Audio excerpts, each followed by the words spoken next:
You thought I wouldn't find out? How did you get that? Your phone. I know everything. Please, I can explain. It's too late. The phone was already unlocked when I picked it up. His passcode was my birthday. I typed it in without thinking, muscle memory from 100 small moments over 2 years, and then everything stopped. Hundreds of messages. Months of them. A woman named Minji. Photographs I will never be able to unsee. And the timestamps, I need you to sit with this, the timestamps went all the way back to 6 weeks after he and I first got together. 6 weeks. Not a mistake. Not a moment of weakness. Not one bad night that got out of hand. A choice. A continuous, deliberate, 2-year-long choice that was being made every single day while I was sitting across from this man thinking I was his. Sojin was still talking when I put the phone face down on the table. Something about a deal he was closing. Something about his crew needing him later. Something about how beautiful I looked tonight. I let him finish his sentence. Then I slid the phone across the white tablecloth toward him. He looked down. He looked up. And something shifted in his face that I had never seen in 2 years of knowing him. He was scared. Good. Every message, I said. My voice was steady. No tears. Every photo. I've read all of it. His 6 men in black suits, the ones positioned at every table around us like furniture, went completely still. Not one of them moved. They all looked at the floor. And then the restaurant door opened, and Minji walked in.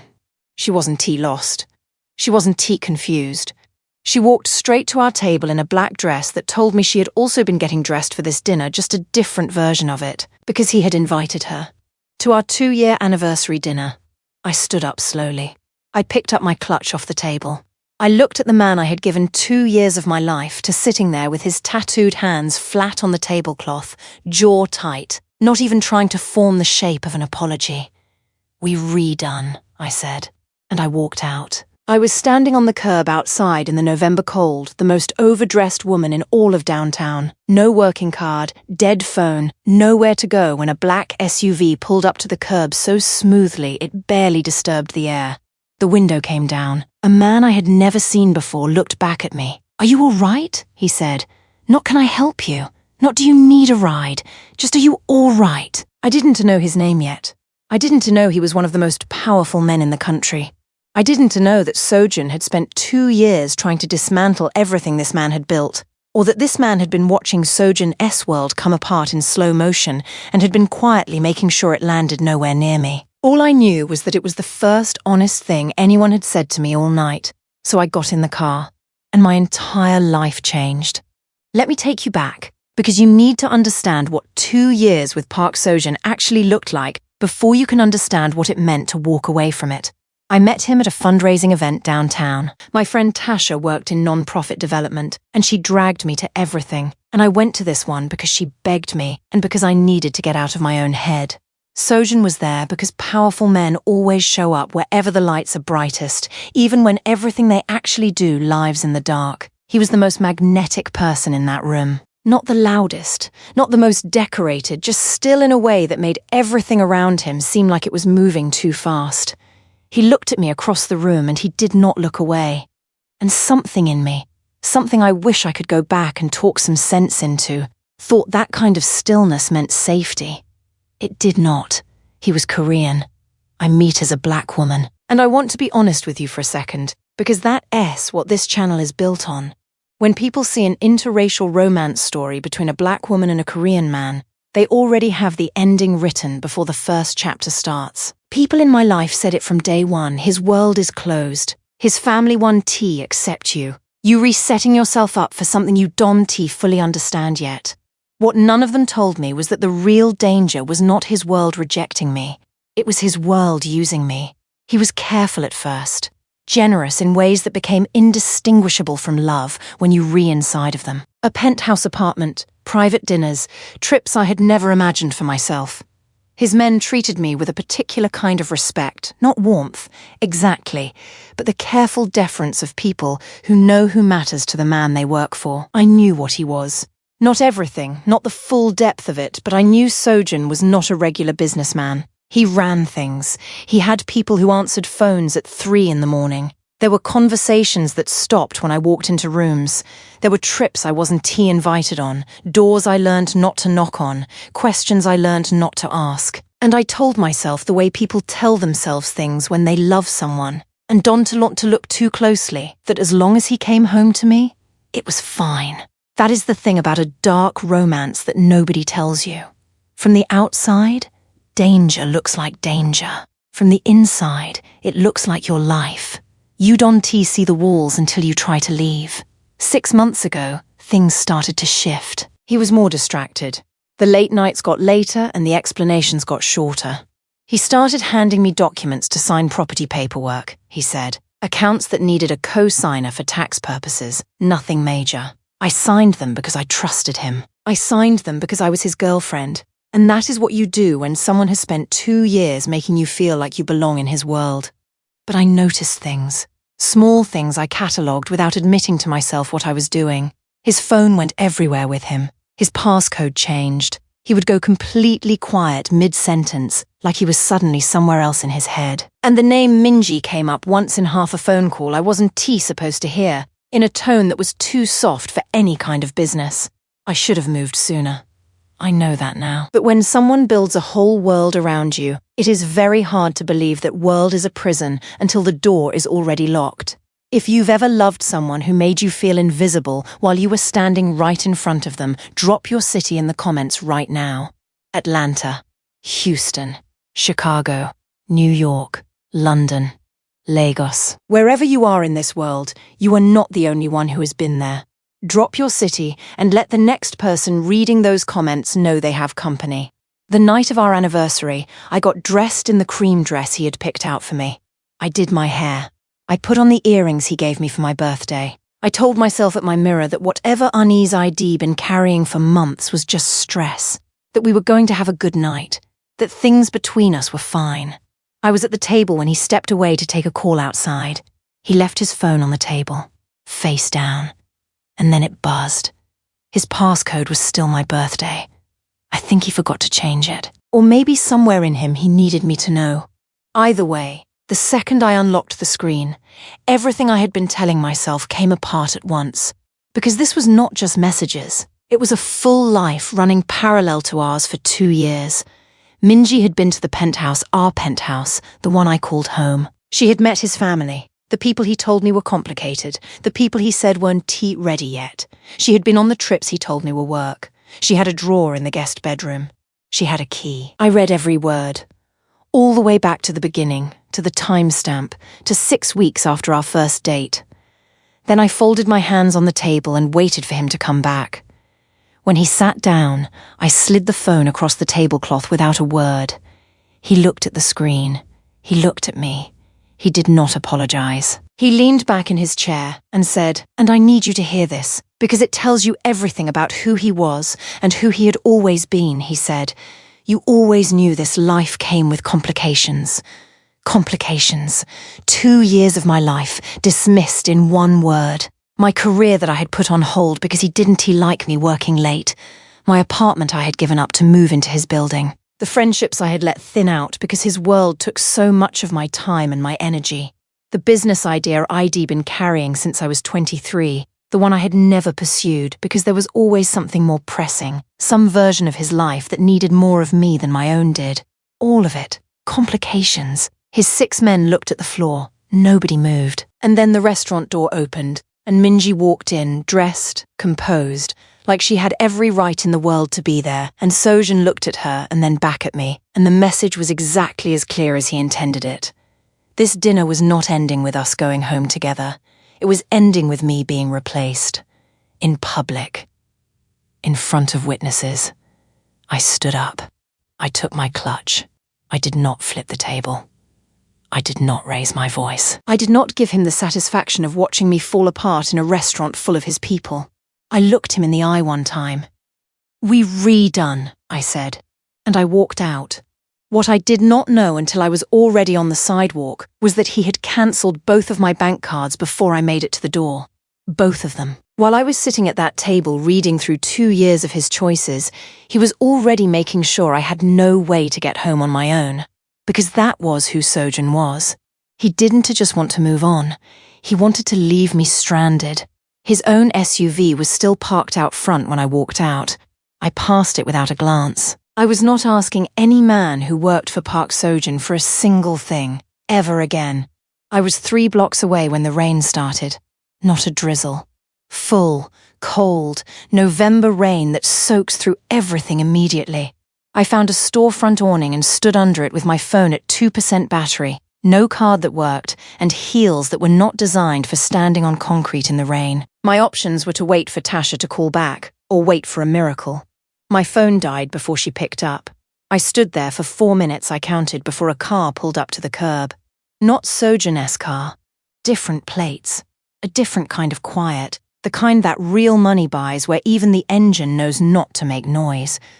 The window came down. The man looking back at me was Korean, maybe early 40s, in a dark suit that was pressed and unruffled, despite it clearly being late in his evening. His face was calm, in a way that was nothing like Sojin-esque stillness. Sojin-esque stillness was performed.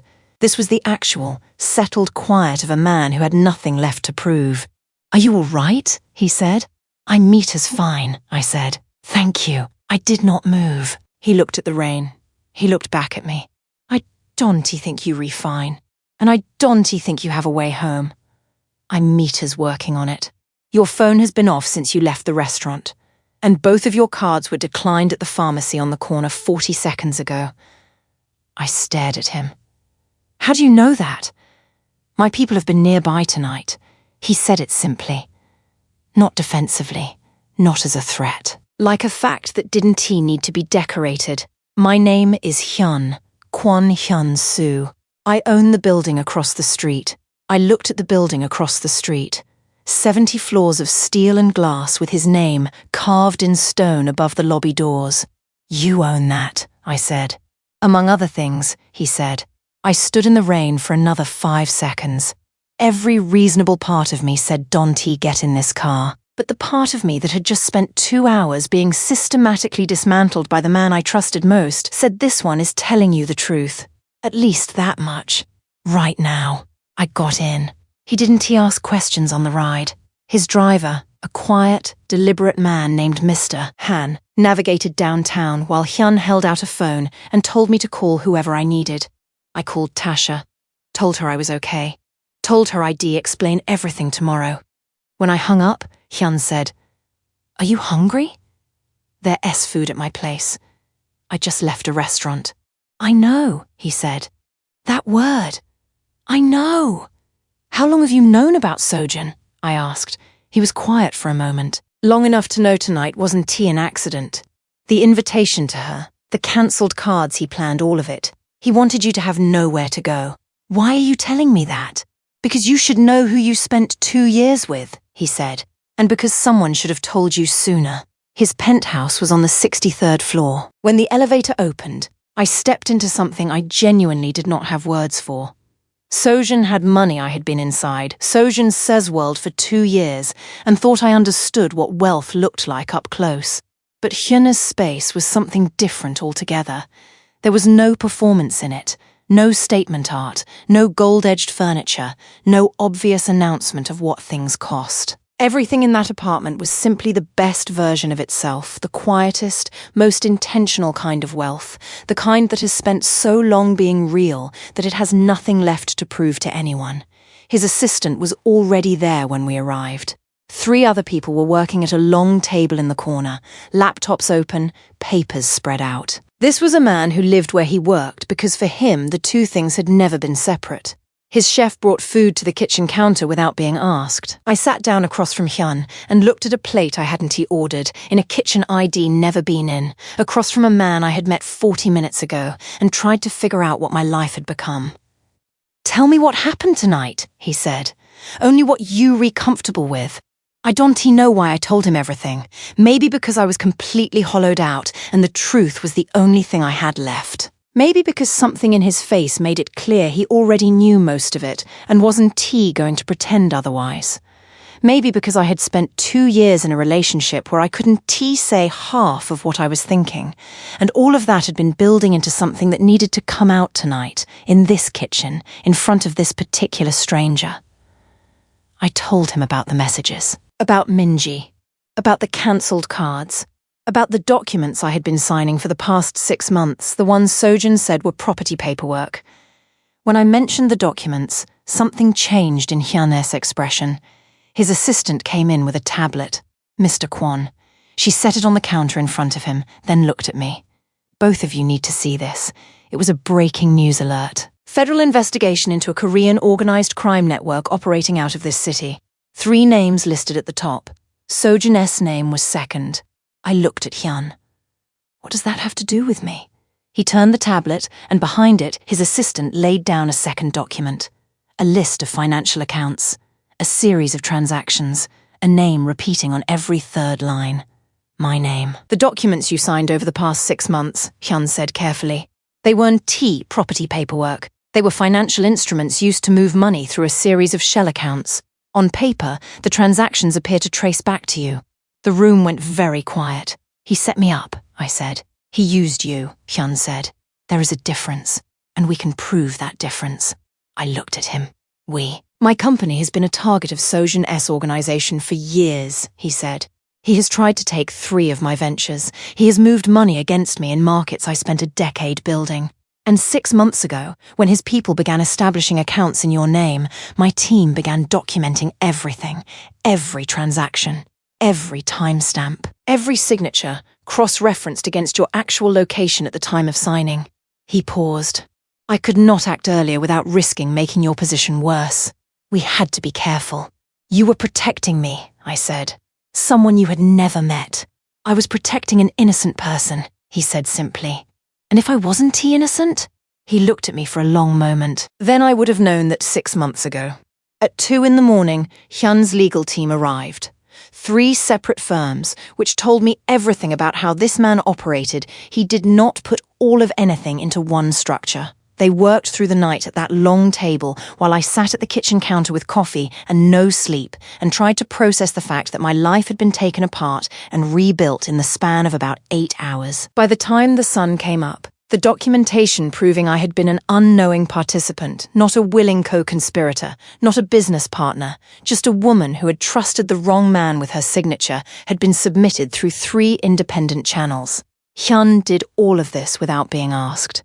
Without negotiating, without a single conversation about what I might owe him in return. At 7 in the morning, he sat across from me and said, "You can go home now. Mr. Han will take you. My team will be in touch about the case." "That it?" I said. "That it. You spent your entire night on this." "Yes, and you don't want anything." He looked at me steadily. "I didn't do this because I want something from you. I did it because it was the right thing." He paused. "But I would like to see you again, if you be willing." I looked at him for a long moment. "You don't even know me," I said. "I'd like to change that," he said. I didn't say yes. I picked up Mr. Han's card from where someone had left it on the counter. I walked to the elevator. At the door, I turned back. "Hyun." He looked up from his phone. "Thank you," I said, and I went home. Comment Crown in the comments right now if you've ever had to choose between your comfort and your freedom. Between what's familiar and what's actually real. Because what came next was the hardest and most necessary chapter of my life, and I need you in it with me. Sojin found out about Hyun within 48 hours. The first call came at midnight. No greeting, straight to, "Who is Kwon Hyun-soo to you?" "Nobody you need to worry about," I said. And I hung up. The second call came the next morning from a blocked number. His voice was different, still controlled, but something underneath it had started to crack. "You don't understand what you're walking into. Hyun has been trying to take apart my operation for years. You a tool to him. He's using you to reach me." I let him finish. Then I said, "And what were you using me for? For 2 years?" Silence. "Don't contact me again," I said, and I blocked the number. The third attempt was not a call. 3 days after the anniversary dinner, I was in the guest suite Hyun had offered while the federal investigation was active. My connection to the case made my apartment a security concern in the short term when the front desk called up. A group of men were in the lobby asking for me. I didn't need them to say who it was. I knocked on Hyun's office door. He was mid-call. He held up a finger, wrapped up in 60 seconds, and looked at my face. "He's downstairs," I said. Hyun was quiet for 3 full seconds. Then he said, "Let him up. You want to let him up," he said again. Same tone. No shift in his expression. They brought Sojin and 2 of his men to the 63rd floor. Sojin walked in the way he always walked into every room, like the space was already his before he arrived. Like the room had been waiting for him. It was a thing he did everywhere, and it always worked. But I watched his eyes move across Hyun's floor, the scale of it, the controlled quiet of it, the people at the far table who did not look up when 3 men they didn't recognize walked in, and I watched something in Sojin's posture quietly recalculate. He looked at me. "You need to come home." "I am home," I said. His jaw tightened. He looked at Hyun. "Whatever deal you re-offering her, whatever this looks like to her right now, she has been a signatory on federal documents. Both of your names are tied to this investigation. She walks out of here with me, and I make sure her name disappears from every file. She stays, and I guarantee the opposite." Hyun said nothing. Sojin kept going. "You have 30 seconds to decide, or I missed a park." Hyun's voice was quiet and precise. "The documents you are referring to have already been submitted to 3 independent oversight bodies, each with separate review processes. Your contacts cannot reach all of them simultaneously.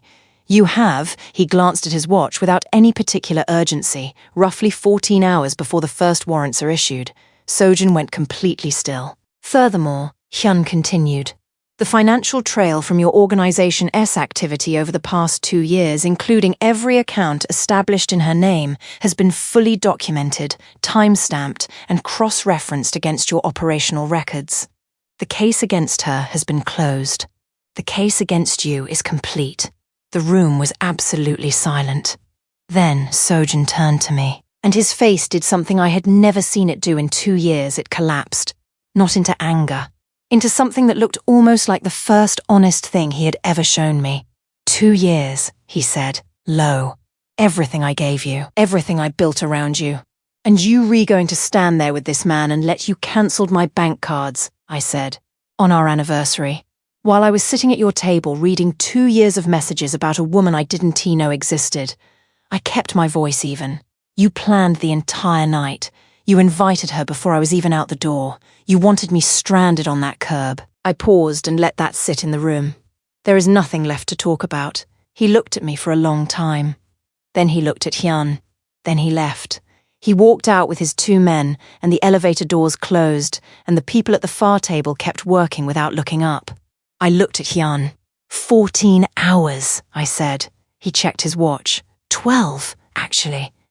I may have been slightly generous. And for the first time since the night of that anniversary dinner, I laughed. Actually laughed the real kind.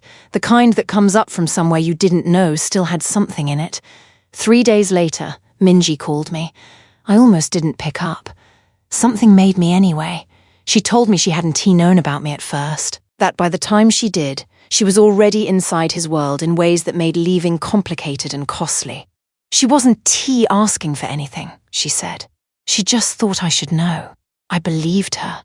There was something in her voice that sounded like a woman who had also been managed and positioned just from a different angle than me. Are you safe? I asked her. She said yes, that she had family outside the city she was going back to. I told her I hoped things got better for her. That was the last time we spoke. The warrants came through 12 hours and 41 minutes after Sojin walked out of the building. By the end of that week, the organization he had spent 15 years building was coming apart publicly. Charges filed. Operations shut down. Names in print that had never been in print before. And I was sitting in Hyun's guest suite at midnight, staring at my ceiling, trying to figure out what was coming next. Here's what I hadn't said out loud yet. While Sojin's world was collapsing, I was also looking at the full inventory of what I had quietly given up to be in it. My career, which I had put on hold because he didn't like my late hours. My own apartment, which I had given up to move into his building. The business concept I'd been carrying since I was 23 and had never pursued because there was always something else that needed more of me than my own life did. 2 years of my life organized entirely around someone else's comfort. I was still here. I was still me. I knocked on Hyun's office door at 12:30 in the morning. He was awake. He was always still awake.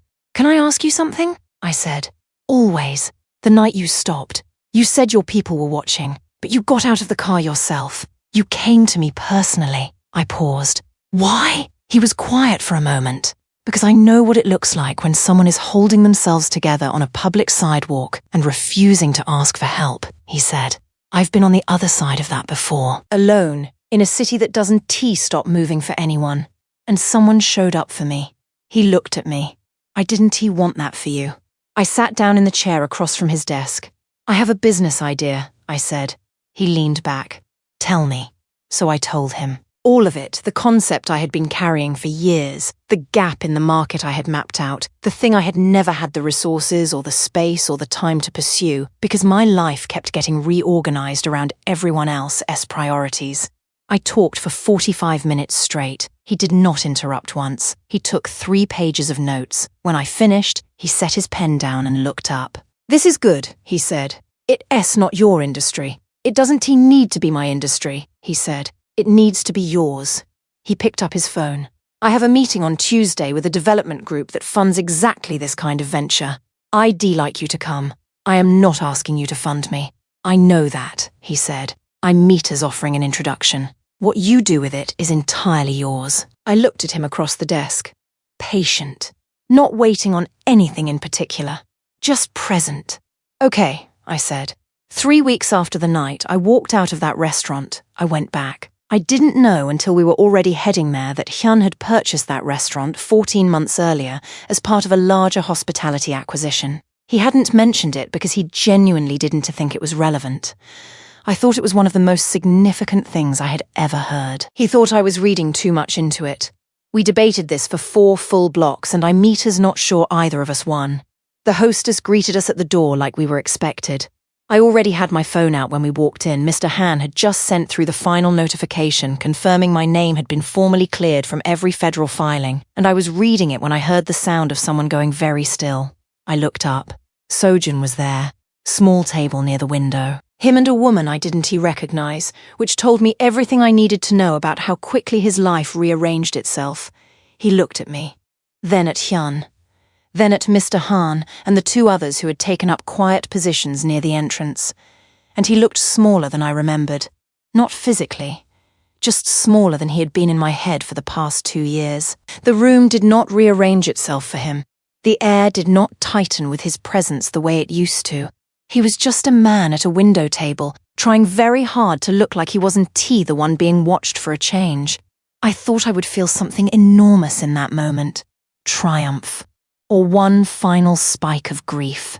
Something that matched the size of everything the last 2 years had been. I didn't feel either of those things. I turned back to Hyun. Where were we? I said. You were explaining why your margin model outperforms anything currently in the market. Right. I sat down and put my phone in my bag. Okay. So, we ate. We talked for 2 hours about my business plan, and his expansion into Southeast Asia, and a book we had both read recently that we disagreed about almost entirely, and whether the restaurant's dessert menu was worth the trouble. We ordered the dessert. It was absolutely worth it. We did not look at the window table again. When we walked out, the November air hit my face and I stopped for a second on the curb. Same curb. Different night. Different version of me standing on it. You all right? Hyun said. I looked at him. 3 weeks ago, this man pulled up to this curb and asked me that exact question, and I thought I was at the lowest point of my life. I thought I had lost everything, the relationship, the security, the entire version of myself I had built around someone else's world. What I had actually lost was a cage, and I had been so deep inside it for so long that I had started calling it home. Yeah, I said. I actually am. He held the car door open. And I got in. This was never a mafia boss love story.